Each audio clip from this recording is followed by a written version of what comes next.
Hello friends, I hope आप लोग को मेरी ये कहानी अच्छी लगे तो प्लीज़ एक लाइक करिएगा और मेरे चैनल को सब्सक्राइब करिएगा। स्त्री की दर्द भरी कहानी। फ़ोन की घंटी बज रही थी। रितेश ने घड़ी देखी। सुबह के 7 बज रहे थे। उसने फ़ोन उठाया। उधर से आवाज़ आई, मैं थाने से बोल रहा हूँ। एक स्त्री रेल से कटकर मर गई है। उसके फ़ोन में लास्ट डायल में आपका नंबर था, इसलिए आपको फ़ोन किया। रितेश को तो काटो, खून नहीं। रात तो मौसी से बात हुई थी। बेहद उदासी भरी हताशा सी बातें कर रही थी। कल जो कुछ घर में हुआ बता रही थी। आवाज़ में भी बहुत कमज़ोरी थी, लेकिन वो थका हुआ था। उसने कह दिया, मौसी कल शाम घर आकर बिस्तर से बात करूँगा। पर अब तो जल्दी से थाने भागा। लाश मोर्चरी में रखी हुई थी। उसने मौसा जी को फ़ोन किया, जो बिजली विभाग में कार्यरत थे। 2 साल पहले ही रिटायर हुए हैं। मौसा जी को तो लगा उसकी बात सुनकर सांप ही सूंघ गया हो। मैं आता हूँ कहकर उन्होंने फ़ोन काट दिया। रितेश सामने पड़ी बेंच पर बैठ गया। उसकी आंखों से आंसू बहने लगे। मौसी माँ की लाडली बहन थी। उनसे 6 साल छोटी थी। रितेश भी मौसी के दिल के बहुत करीब था। सोच में डूब गया। रितेश की माँ बताया करती थी, जब उनके जन्म के बाद मौसी पैदा हुई तो सबको खल गई, क्योंकि सबको लड़का चाहिए था। उनके होने से पहले लड़की जानकर कई गर्भपात करा दिए गए थे। उस बार लड़का होने की रिपोर्ट पर ही बच्चा पैदा किया गया, पर हुई लड़की। किसी को बर्दाश्त ही नहीं हुआ। कोहराम समझ गया। कोई शगुन नहीं हुआ, बस मातम ही हुआ। उन्हें कभी कोई प्यार नहीं करता। माँ बाबूजी का नहीं मिला प्यार, बल्कि छोटी छोटी गलतियों पर पिटाई होती थी। माँ पहला बच्चा थी, इसलिए उन्हें सब प्यार करते थे। बाद में कई गर्भपात के बाद छोटा भाई आने पर तो उनकी हालत और ख़राब हो गई। एक तरह से नौकरानी वाली ही हो गई। स्कूल तो भेजा गया उन्हें, पर पढ़ाई की कोई सुविधा नहीं दी। उन्हें स्कूल जाते जाते काम, स्कूल से आते ही फिर काम, काम बस काम। माँ ही बहुत प्यार करती थी। उन्हें माँ बताती थी, एक बार मौसी ने भूख लगने पर भाई के लिए रखा हुआ सेव खा लिया। फिर तो उनकी वो पिटाई हुई कि दुखी होकर मौसी ने गेहूं में रखी सल्फास की गोलियां खा ली। वो तो माँ ने देख लिया। पुलिस के डर के मारे जैसे तैसे उन्हें बचाया गया। माँ की शादी के बाद तो मौसी की हालत और बदतर हो गई थी। 16 साल की उम्र में ही उनकी शादी भी कर दी गई हमारे शहर में। पर यहाँ भी मौसी के दुर्भाग्य ने पीछा नहीं छोड़ा। तेज तर्रार सास और विधवा बहन का आज्ञाकारी पुत्र और भाई निकला उनका पति। दिन रात उनकी सेवा में जुटी रहती। मुंह में बोल तो जैसे थे ही नहीं। उनके मायके वालों ने शादी के बाद उनसे कोई मतलब ही नहीं रखा। बस कभी कभी माँ से मिलना होता रहता था। उनका अपने दुख दर्द बांट लेती थी उनसे। वो भी बराबर में बैठे तब सब बातें सुनना रहता था। बात बहुत समझ तो उसे नहीं आती थी, पर मौसी के आंसू उसे अच्छे नहीं लगते थे। अपने हाथों से उन्हें पोंछ देता था और मौसी उसे गले लगा लेती थी। उसे बहुत प्यार करती थी। मौसी माँ बताती हैं, एक बार जब फिर मौसी ने जुल्मों से तंग आकर जान देने की सोची, तभी उन्हें पता चला वो गर्भवती हैं। उस दिन से वो खुश रहने लगी थी। उन्हें यही लगने लगा था, अब कोई उनका अपना आने वाला है। वो उनका उद्धार करेगा, उनको समझेगा। और फिर रोशन उनके घर आया। 1 साल बाद ही पूनम से उनकी दुनिया में चहचहाहट भर गई।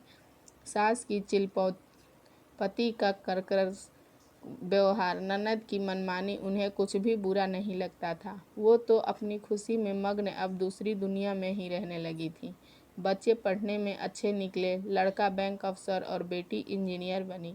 बेटी की शादी उसके जॉब में आते ही कर दी। वो अपना घर में खुशी थी। नौकरी और अपनी ससुराल में व्यस्त मौसी भी उसे कुछ बताकर दुखी नहीं करना चाहती थी। एक बहुत बड़ा झटका मौसी को तब लगा जब उनकी बड़ी बहन यानी उसकी माँ अचानक चल बसी। वह बहुत फूट फूट कर रोई थी।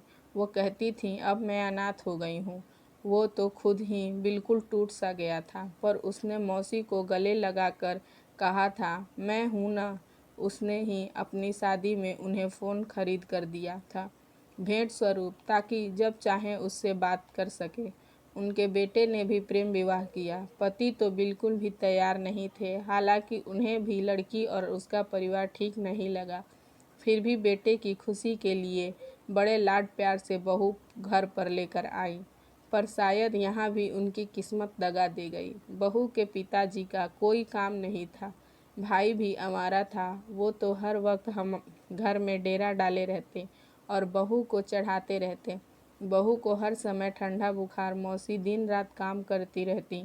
बेटे से बात करने की कोशिश की तो बेटे का जवाब सुनकर भौचक्की रह गई। बोला, ये क्या माँ, आपको सबसे प्रॉब्लम रही।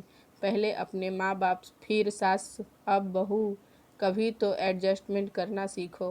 पापा को भी आपसे इसीलिए शिकायत रहती है। कुछ समझती ही नहीं हो आप। मौसी घुट कर रह गई। उन्होंने मन ही मन फैसला कर लिया था कि अब वो किसी से कुछ नहीं कहेंगी। जब बहू के पैर भारी हुए, वो सबसे भारी वक्त उनका काम भी सारा करती, ऊपर से बहू के इल्ज़ाम। इन्हें मैं खाते हुए अच्छी नहीं लगती, तभी वही बनाती हैं जो मैं नहीं खाती। अब बहू को रोशन की बुआ जी का भी पूरा संरक्षण प्राप्त था। मौसी तो खाना बनाने से पहले बहू से पूछ कर आती थी क्या खाना है, पर अगर वो बेटे से ये कहती तो बेटा सही क्यों मानता। उसे भी अब यही लगने लगा था, माँ में भी प्रॉब्लम है, तभी कोई पसंद नहीं करता। इन्हें बहू की माँ लोकल होने की वजह से रोज़ ही बेटी से मिलने आती और ज्ञान बघार कर चली जाती। क्या क्या खाना है, मौसी रसोई में उसे पूरा करने को जुटी रहती।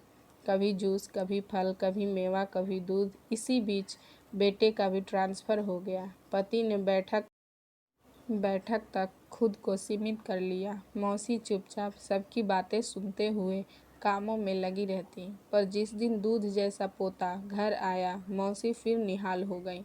सब दुख भूल गई, अपने सपने बुनने लगी। पर सपना तब टूटा जब बहू ने पोते को हाथ भी लगाने को मना कर दिया। अब बहू की माँ भी घर पर ही रहने लगी थी। बेटी की देखभाल के नाम पर काम सारा मौसी को ही करना पड़ता। मौसी का शरीर भी टूट गया था, इतना काम नहीं हो पा रहा था। उन्हें बुखार आ गया, तभी वो काम करती रहीं, पर कल अचानक बेहोश होकर गिर गईं। फिर तो घर में कोहराम ही मच गया। कहाँ गया, जरा काम क्या बढ़ गया, इनका नाटक शुरू हो गया। क्या क्या नहीं कहा गया। उन्हें रोशन की बुआ भी कहने लगी, शुरू से आदत है इसकी तो नाटक करने की। बहुत रोई मौसी, और कल रात मौसी उसे फ़ोन करके यही सुना रही थी, पर उसने ठीक से पूरी बात नहीं सुनी। सोचा कल जाकर खुद मिल लेगा, पर शायद उन्होंने मन तभी बना लिया था कि उनकी लाश लेकर घर आए तो सुना बुआ, बहू और उसकी माँ कह रही थी, कुछ किया तो है नहीं, आज तक रेल से कटकर बदनामी और दे गई, कुल का नाम बदनाम कर गई, घर के लिए बस अभिशाप ही रही। तो फ्रेंड्स, अगर आपको ये छोटी सी कहानी अच्छी लगे तो प्लीज़ एक लाइक करिएगा और चैनल को सब्सक्राइब करिएगा। कमेंट करके ज़रूर बताइएगा आपको ये कहानी कैसी लगी। Thank you for watching.